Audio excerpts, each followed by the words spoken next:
ممبر نور پہ تشریف فرما، باوقار علماء کرام، شہداء اعظام، دور و نزدیک سے سننے والی اسلام کی مقدس شہادیاں، السلام علیکم۔ دیکھیے، سلام کرنا سنت ہے اور جواب دینا واجب ہے، اس لیے جب کوئی کسی کو سلام کرے تو محبت کے ساتھ جواب دیجیے، السلام علیکم۔ وعلیکم السلام۔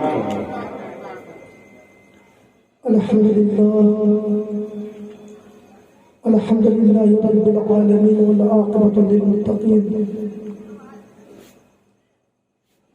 الصلاة والسلام على من كان نبيا آدم بين الماء والطين، وسيد المرسلين خاتم النبيين شفيع المذنبين أنيس القريبين رحمة للعالمين وعلى آله وصحبه أجمعين، أما بعد، فقد قال الله تبارك وتعالى في القرآن المجيد والفرقان الحميد، أعوذ بالله من الشيطان الرجيم، بسم الله الرحمن الرحيم، لقد رضي الله عن المؤمنين إذ يبايعونك تحت الشجرة، آمنت بالله صدق الله المولى العظيم، بلغنا رسول النبي الأمين الكريم، ونحن على ذلك من الشاهدين والشاكرين، والحمد للہ رب العالمین۔ آئیے عقیدت و محبت کے ساتھ ایک بار حضور پاک صاحب الاولاد جناب محمد رسول اللہ صلی اللہ علیہ وسلم کے دربار کو دربار میں درود و سلام نازلہ پیش کیجیے، پڑھیے اللہم صلی علی شفیعنا نبینا مولانا ملجانا محمد مالک وسلم، صلی اللہ علیہ وسلم علیہ رسول اللہ صلی اللہ علیہ وسلم۔ شاعر کہتا ہے مزاج عشق کا موسم بدلنے لگتا ہے، مزاج عشق کا موسم بدلنے لگتا ہے اور اندھیرا کاٹ کر سورج نکلنے لگتا ہے۔ بڑی افسوس ہے کہ خاموش ایسے بیٹھے ہیں کہ نبی کے ذکر سے پتھر پگھلنے لگتا ہے۔ اللہم صلی علی سیدنا سفینا نبینا مولانا ملجانا محمد مالک وسلم، صلی اللہ علیہ وسلم صلی اللہ تعالی علیہ وسلم۔ جزاد اقدامی پہلی بار ہمیں آج کے دیار محبت میں آنے کی شرف حاصل ہے۔ مجد صاحب کرام شاعر کہتا ہے ہم آج غوث اللہ کانفرنس میں تشریف فرما ہے اور ہمیں پوری یقین ہے کہ سرکار غوث پاک کا فیضان ہم سب پر جاری اور ساری ہے۔ شاعر کہتا ہے کہ جگر سے درد کا کانٹا نکال دیتا ہے، جگر سے درد کا کانٹا نکال دیتا ہے اور نبی کا ذکر مصیبت کو ٹال دیتا ہے۔ ذکر سے درد کا کانٹا نکال دیتا ہے، نبی کا ذکر مصیبت کو ٹال دیتا ہے۔ ہم قادری ہیں، ہمارا پیر غوث اعظم ہے، ہم قادری ہیں، ہمارا پیر غوث اعظم ہے جو 12 سال کی دوری کشتی نکال دیتا ہے۔ عزیزان گرامی، تھوڑی دیر کے لیے میں حاضر ہوں۔ اس محفل کا مخصوص خطاب حضرت علامہ مولانا مفتی ارشاد الحق صاحب قبلہ مدد عادل مرادی کی ہوئی۔ میں نے خطبہ مسمونہ کے بعد قرآن پاک کا مقدس آیت کریمہ پڑھنے کا شرف حاصل کیا۔ یقین ہے کہ آپ بھی مشرف ہو گئے ہوں گے، اس لیے یہ قرآن اور کتاب ہے، اللہ کا وہ کلام ہے۔ اس کتاب کو جو آدمی پڑھے وہ بھی ثواب پا لیتا ہے، جو آدمی سن لے وہ بھی ثواب پا لیتا ہے، کوئی دیکھے تب بھی ثواب پا لیتا ہے، کوئی چوم لے تب